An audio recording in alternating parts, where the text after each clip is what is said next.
إن الحمد لله نحمده ونستعينه من يهده الله فلا مضل له ومن يضلله فلا هادي له وأشهد أن لا إله إلا الله وحده لا شريك له وأشهد أن محمدا عبده ورسوله أما بعد.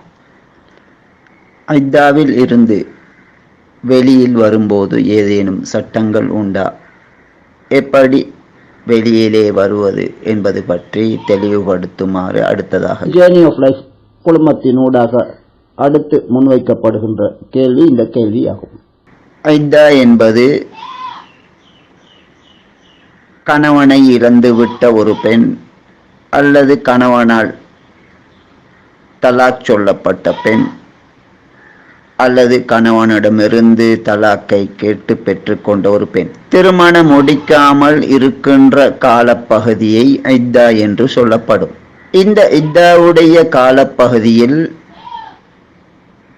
குறிப்பிட்ட அந்த பெண் திருமணம் செய்யக்கூடாது, அலங்காரங்கள் செய்யக்கூடாது, திருமண பேச்சுக்களிலே நேரடியாக ஈடுபடக்கூடாது.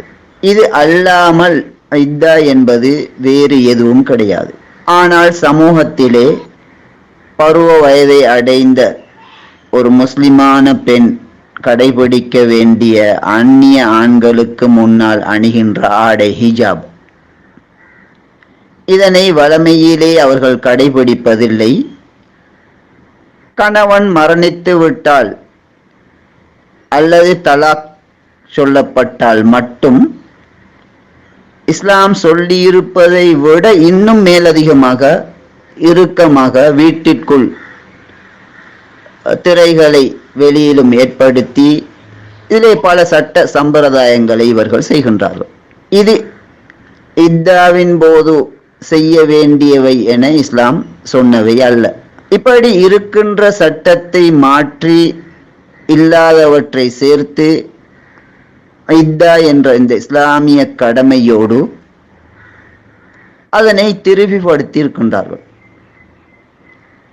உண்மையில் இத்தா என்பது நாம் முன்பு சொன்னது போன்று குறிப்பிட்ட அந்த காலம் திருமணம் முடிக்காமல், தன்னை அலங்கரிக்காமல், திருமண நேரடியான பேச்சுவார்த்தைகளில் ஈடுபடாமல் இருப்பதுதான் இத்தாவாகும். எனவே இத்தாவிலிருந்து வெளிவருவது என்றெல்லாம் கிடையாது. குறிப்பிட்ட காலம் முடிந்ததன் பிறகு தன்னை ஆகுமான வழிகளிலே அலங்கரித்துக் கொள்ள முடியும்.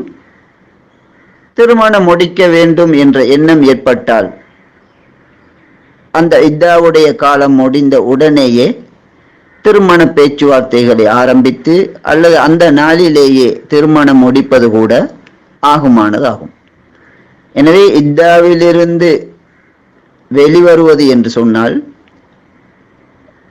இத்தாவிற்கு முன்னரும் கடைபிடிக்க வேண்டிய அந்நிய ஆண்களுக்கு முன்னால் உள்ள ஹிஜாபுடைய அமைப்பை வளமையிலே பருவ வயது அடைந்த ஒரு முஸ்லிமான பெண் கடைபிடிக்க வேண்டும். திருமணம் முடிப்பதற்கு தடை செய்யப்பட்டிருந்த அந்த இத்தாவுடைய காலம், அதனை முடித்துக்கொண்டு அந்த காலம் முடிவடைந்த உடனேயே தான் விரும்பினால் தாராளமாக அடுத்த திருமணத்தை இத்தா முடிந்த அதே நாளிலே செய்யலாம். அல்லது அந்த நாள் முதற்கொண்டு திருமணம் பேச்சுக்கள், அதற்கான அலங்காரங்கள் என்ற விடயத்தை நாம் தாராளமாக செய்யலாம். இதுதான் இத்தாவை முடித்துக் கொள்வது என்பதாகும். இதற்கு அப்பால் ஹிஜாப் என்பது இத்தாவுடைய காலத்தில் மட்டும் செய்யக்கூடியதல்ல. ஒரு பெண் திருமண ஆசை முடிகின்ற காலம் வரை, திருமண எதிர்பார்ப்பு இல்லாத வயதை அடையும் வரை ஹிஜாபை கடைபிடிக்க வேண்டும். அதன் பின்னரும் மரணிக்கும் வரை அதனை கடைபிடித்தால் அது சிறந்ததாகும்.